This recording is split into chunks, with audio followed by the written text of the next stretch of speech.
Hello dears, कैसे हैं आप सब। आई होप सब अच्छे होंगे, स्वस्थ होंगे, मस्त होंगे, साथ में अपनी फिटनेस का भी ध्यान रख रहे होंगे। Welcome back to my channel chutney Punjabi fitness.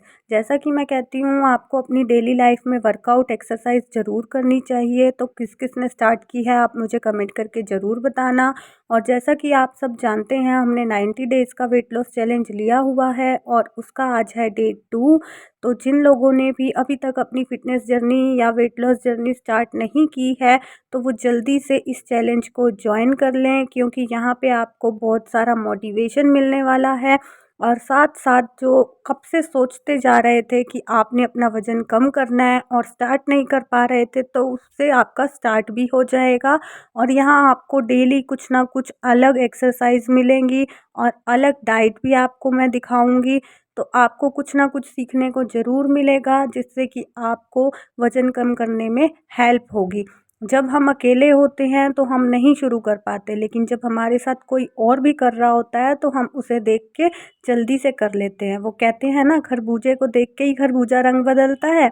तो इस चीज़ को हम पॉजिटिव तरीके में अप्लाई करेंगे, ठीक है ना। तो यहाँ जितनी भी एक्सरसाइज मैंने बताई हैं, ये आपकी ऑल ओवर बॉडी से फैट को रिमूव करेगा। बेली फैट तो आपका जाएगा जाएगा, साथ में ही जो आपकी अपर बॉडी का फैट है, मतलब आपकी ब्रेस्ट हैं, आर्म्स हैं, और लोअर बॉडी में आपकी थाइज़ हैं, लोअर टमी है, सब पे से आपका फैट जाने वाला है। कुछ ही दिनों में गायब हो जाएगा। मैं आपको बता दूं कि मेरे भी जो है 5 इंच तक कम हो चुका है मेरी बेली पर से फैट। और मुझे ये लग रहा था कि मेरी सिर्फ बेली पर से फैट गया है, तो देखो ऐसा नहीं है। मेरी अब ऑल ओवर बॉडी पे से फैट गया है, क्योंकि जो मेरे कपड़े हैं वो मेरी ब्रेस्ट के जो ये साइड में जो होता है ना, हमारी ब्रेस्ट के साइड में जो फैट होता है, आर्म्स, ये शोल्डर और ब्रेस्ट वाली जगह के बीच में जो फैट होता है, यहाँ से भी मेरा काफ़ी सारा फैट रिमूव हुआ है। पहले बहुत ज़्यादा ऐसे मतलब बबल की तरह लगता था मेरा फ़ैट, पर अब यहाँ मेरे फ़ैट बिल्कुल भी ना नहीं रहा है। और थाइस पे से भी, मेरी इनर थाइस में से भी फ़ैट गया है। क्योंकि जब मैं जीन्स पहनती थी, पहले मैं 38 साइज़ जीन्स पहन रही थी, फिर धीरे धीरे मेरा साइज़ हुआ 36 और अब मेरा साइज़ हो चुका है 34। अब मुझे 34 की जीन्स आ जाती है। मैं आपको प्रूफ के लिए दिखा भी दूँगी कि जो मेरी 38 वाली साइज़ की जीन्स थी, वो मैंने जो टाइट करवाई थी, लेकिन अब वो फिर लूज़ हो चुकी है, तो दोबारा तो मैं उसे टाइट नहीं कराऊंगी। और मेरी एक जीन्स मेरे पास बहुत पुरानी पड़ी थी 34 साइज़ की, वो भी अब मुझ पे आने लग गई है। तो आप करेंगे तो ही कुछ होगा। सिर्फ अगर आपको देख के कोई, मेरी कोई एक वीडियो देख के मुझे कोई जज कर रहा है कि यार आपकी तो बेली फैट इतना सारा है, आपका क्यों नहीं कम हो रहा है, तो वो ये नहीं जानते हैं कि मेरा भी स्ट्रगल चल रहा है। मैं भी अभी वेट लॉस अपनी जर्नी पे हूँ। अभी मैं, ये नहीं है कि मैं कह रही हूँ कि मेरा हो चुका है, और मैं भी अपनी जर्नी पर हूँ। अभी मैं भी वज़न कम कर रही हूँ, तो टाइम लगता है, एक दिन में नहीं होगा। आप लोग उन लोगों को देख के उनकी वीडियो ज़्यादा देखना पसंद करते हैं जो आपको कहते हैं कि 2 दिन में मेरा 4 किलो वज़न कम हो गया, 5 दिन में मेरा 10 किलो वज़न कम हो गया। तो देखो ऐसा नहीं होता। अगर आप वज़न कम कर भी लेंगे ऐसे फ़ास्ट तरीके से, तो वो आपका बैक आएगा वेट।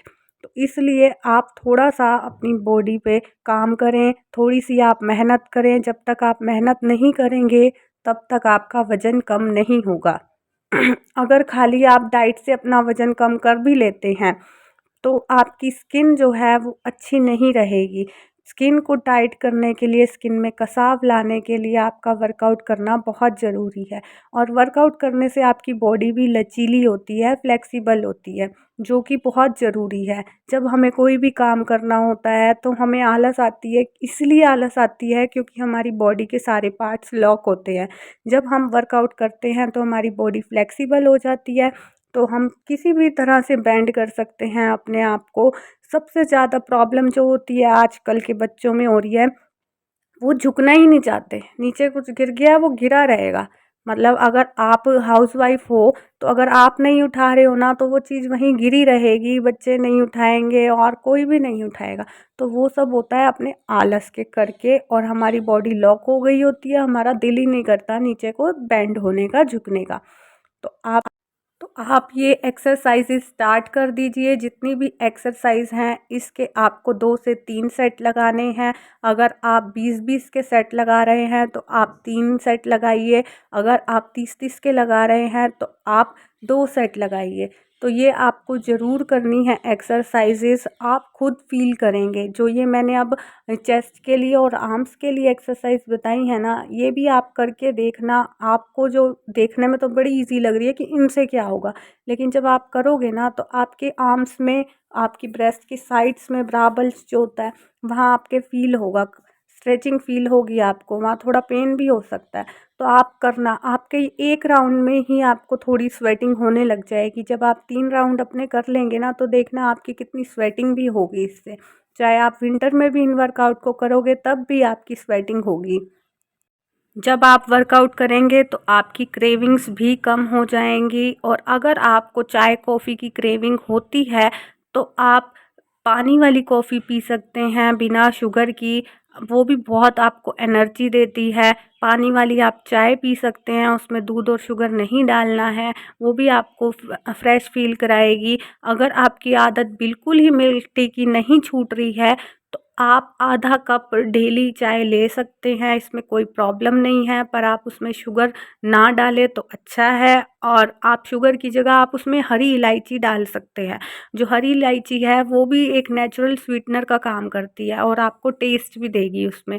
तो आप इस तरीके से अपनी चाय वाली हैबिट को धीरे धीरे कम कर सकते हैं, छुड़वा सकते हैं। मैं भी कभी कभी मेरा मन करता है तो मैं चाय ले लेती हूँ, ऐसी बात नहीं है कि मैंने बिल्कुल ही छोड़ दी है। कभी कभी हम कहीं जाते हैं तो वहाँ भी पीनी पड़ती है।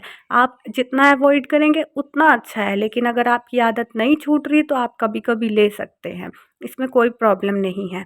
और ज़्यादा से ज़्यादा प्रोटीन वाली चीज़ें खाएं, फाइबर रिच फूड खाएं, और साथ में जो है अपने खाने को चबा चबा कर खाएं। जितना ज़्यादा आप चबा चबा कर खाएंगे आपका खाना उतनी जल्दी पचेगा। और जब आपका वज़न अगर बहुत ज़्यादा है तो आप हर मील लेने के बाद आधे घंटे बाद आप गुनगुना पानी ले सकते हैं या फिर आप ग्रीन टी ले सकते हैं। बाहर का फ़ास्ट फ़ूड को अवॉइड कर दें, तेल वाला खाना ना खाएं, ज़्यादा मसाले वाला खाना भी आपको नहीं खाना है।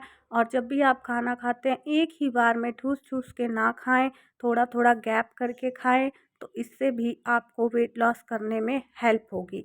और जब भी आप वर्कआउट करें या तो आप खुले में करें, जैसे आप अपने बरामदे में कर सकते हैं, या फिर आप अगर अपने रूम में कर रहे हैं तो वहाँ पे फ़ैन ना चलाएं। आजकल तो वैसे भी मौसम ठंडा हो गया है तो आपको ऐसे ही वर्कआउट करना है। स्टार्टिंग में आप 20 मिनट कर सकते हैं अगर आपका वेट ज़्यादा है तो। धीरे धीरे आप इसे 40 मिनट और फिर 1 घंटे तक ले जा सकते हैं। नाश्ते में मैंने जो है पोहा खाया था, इसमें प्याज और जो है टमाटर डाल के, कड़ी पत्ता डाल के। और लंच में मैंने बनाई थी मूँग की दाल, साबुत मूँग, और साथ में ली थी 2 रोटी, 1 रोटी थोड़ी बड़ी थी, 1 छोटी, और साथ में चुकंदर का सलाद। और शाम के टाइम मैंने लगभग 6 बजे के करीब चाय ली थी, मेरे हस्बैंड भी थे तो मेरा मन कर गया था तो मैंने चाय पी ली थी। डिनर फिर मैंने लाइट किया क्योंकि मैंने चाय पी ली थी, इसलिए एप्पल और 1 ऑरेंज खाया था मैंने।